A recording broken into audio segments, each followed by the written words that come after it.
Prasideda mūsų kelionė į Japoniją. Are you excited? Oh my god, I'm so excited! Oh my god! Nežinau, ar jūs irgi, bet aš kartais pastebiu savyje polinkį atidėlioti gyvenimą. Galvoti, kad tinkamas laikas bus tada, kai turėsiu daugiau pinigų, ar laisvo laiko, ar dar kažko. Ir panašiai mums buvo su šia kelionė. Kai pirkom bilietus, nebuvom iki galo užtikrinti, ar čia tikrai geras sprendimas. Pavyzdžiui, ar turėsim pakankamą biudžetą Japonijai ir ar čia nebuvo klaida, kai mes turim tiek darbų ant nosies Lietuvoje. Bet kažkaip intuityviai pajutau, kad reikia tiesiog varyti. Ir pirma mūsų diena nebuvo lengviausia, nes turėjome vykti iš Balsių iki stoties. Laukiam Sašos. Iš ten iki Varšuvos.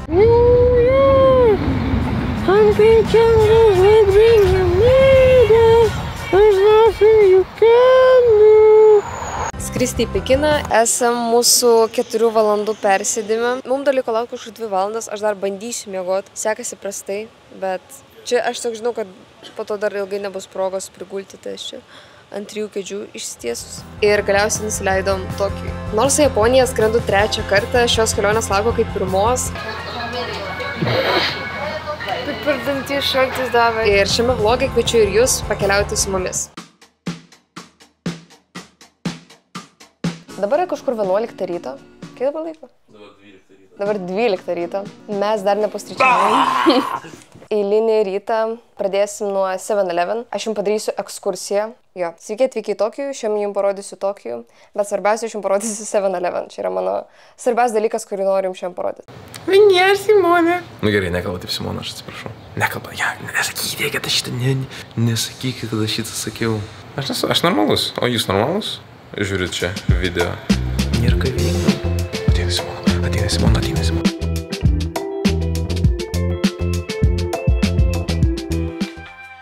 Kažkur čia yra gerimukai atsistatyti, jeigu ten geriai visą naktį. Čia yra kola šita. Aš dar ne fact checkinau, bet kiek aš žinau, jinai yra su laisvinamaisiais. Taip pasiskaičiau, tai vis dėlto ta kola neturi laisvinamų, bet jinai turi skaidulas. Mes realiai gerdavom tiesiog, kai norėdavom pagerinti virškinimą ir, žinokit, padėdavo. Gal ten, aš nežinau, gal ten buvo placebo, mums labiau. Bet ne, mums per daug kartų jinai suveikdavo, tai reiktų omeny. Tiek iš manęs, grįžtam prie video. Šitos arbatos yra žiauri skanios, bet aš dabar galvoju tarp šitos arbatos ir juodos kavos. Tada čia yra japoniškas majonezas. Šiaip nežinau, ar ragavot kada nors. Kažką jie ten daro, kažkaip specifiškai receptą, dėl kurių majonezas šiaip labai skanus yra. Dar vis greitas intarpėlis, tai pasirodo, kad jis yra toks skanus dėl to, kad jie naudoja ne pilną kiaušinį, bet grinai tik kiaušinio trynius. Ir dėl to tas skonis toks sodresnis, labiau satisfying. Ir jo, jie naudoja mazgą. Labai giria šitos su vaisiais. Aš tik labai mėgstu vaisių desertus, aš dėl to neimu, bet čia yra tiesiog plakta grietinėlė su vaisiais visokiais. Man asmeniškai skaniausias turbūt onigiris yra šitas su tūnu ir majonezu. Čia tipo gali vėlgi kavą pasiimti, bet šiltą ir arbatą. Šiaip jie esate žiūrėję Ghibli filmukus ar šiaip anime ir pagalvoja, ar tikrai Japonija jaučiasi maždaug kaip tie filmukai. Bent jau iš mano patirties jo ir ypač traukinių stotyse kažkodėl. Bet ir šiaip manau labai prisideda tai, kad kadangi Japonija tokia kitokia ir tokia tolima nuo mūsų kultūros, čia šiaip visat vyrauja tas toks surrealumo jausmas, kad čia atrodo truputį kitoks pasaulis. Perimsiu šitą vlogą lygiai minutiai. Aš dabar nupirksiu štai šitus candy šokoladukus. Labai įtartinai formos. Užpipinkit žodį. Oh my god. Šviežias, tokia sultinga šviežia braškė. Karamelėje. Nori? Ne, nepatinka? Kodėl? Saldu, ne. Ne mano arbatos padelis, sakykim taip.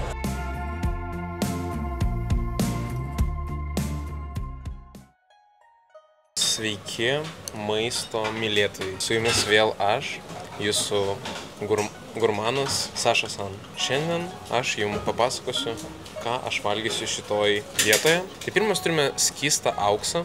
Nesakysiu dalyko, kas čia yra, nes YouTube'as šunsnukis. Čia yra limonadas. Už 80 centų. Už 80 centų limonadas. Jūs žinot? Limonadas. Vakame dumbliai su majonezu. Žiauriai keista kombinacija, nesuprantu kaip tai veikia. Baisiai tema. Ir va čia tūnas. O čia yra pas mus sugrandintas tūnas, faršas. Galima kaip tartaras, jo. Oi, labai skanu, bet tūnas man visą laiką bus skanu, jeigu su majonezu. Pasaka. Umbrama. Jo, labai skanu. Čia yra fermentuotos pupelės. Man sakė Simona, kad turi tokią kvapuką ir skonį, kad ne visiems yra. Nu gerai, kaip sudžiūvusių kūno išskyrų skonio. O čia yra kopūstai. Čia žuvytė. Labai skanu šiaip. Aš žiauriai, žinokit, nemėgstu žuvies, bet baltos žuvis yra mano mėgstamiausia. Viskas, atėjo per daug žmonių, aš nebegaliu, man biški anxiety. Šitas kainuoja apie 1000 jenų, kas yra 6 eurai. Šiaip tarp kitko japonai dažniausiai miso sriubą. Tiesiog va taip. Ir šitą dar paėmiau kažkokius sesame green beans. Šiaip vienas keisčiausių dalykų, prie kurių reikia priprasti Japonijoje, tai gigantiškas žmonių kiekis. Šitie mane biški nervuoja. Nors atokiau nuo centro žmonių nėra tiek daug, bet, pavyzdžiui, kokiam Shibuya Crossing, kas yra berods judriausia pasaulyje perėja, kur vienu metu gali perėti net iki 1000 žmonių. Labai keista matyti tokį gigantišką žmonių kiekį.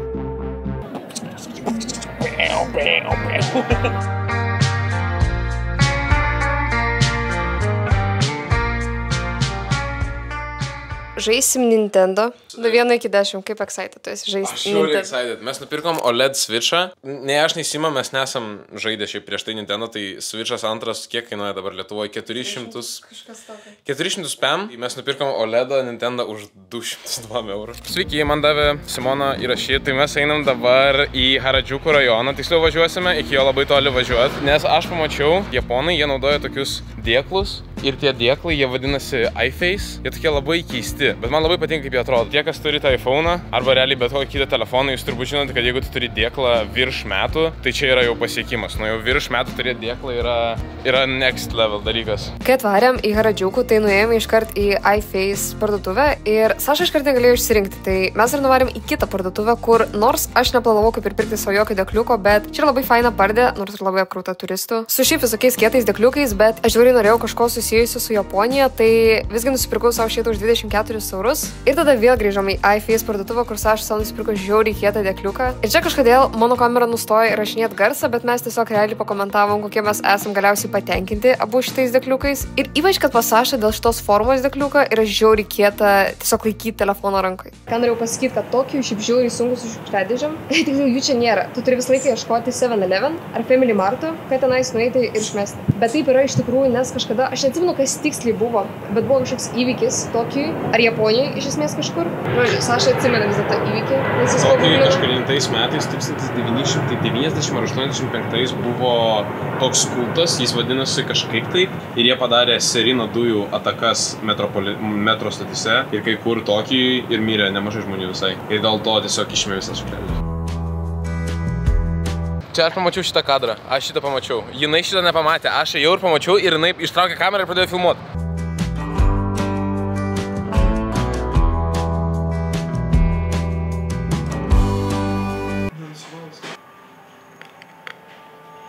Aš šiaip nesu didžiausia arbatų ir mačios gerėja, bet čia mačia labai skani yra. Ir čia žalia arbata yra labai skani. Tai aš visą galvoju pabandyti, per likusią Japonijos kelionę negert kavos, pabandyti Japonijoje grinai iš mačių ir kofeino savo Iš mačių ir arbatų savo kofeiną gauti.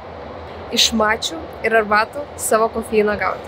Parašykit komentaruose, ar jūs esat labiau kavos ar arbatų mėgėjai. Tu esi labiau kavos ar arbatos gėrėjas? Kai labai karšta, tai turbūt arbata, bet kai šalčiau, tai turbūt kava. Nu, man kava toks gal per daug jos aitrus skonis, kai karšta. Man ir taip, aš kažkaip kaip karšta, mano skonių receptoriai tartum paaštrėja. Tai po pirmų dienų Tokijų jau galim pasakyti, kad mūsų abejonės prieš kelionę taip ir nepasitvirtino. Tiksliau, nors mes galiausiai ir nekeliavom su kažkokiu gigantišku biudžetu. Ir iš tikrųjų mums galiausiai reikėjo vytis darbas ir nepavyko visiškai atsipalaiduoti, bet kažkaip nei viena iš šių priežasčių nepatvirtino mūsų pagrindinės abejonės, kad ši kelionė buvo klaida. Jums įdomu stebėti mūsų tolimesnę kelionę, kviečiu užprenumeruoti ir mane, ir Sašą, nes dar tikrai bus vlogų iš Japonijos.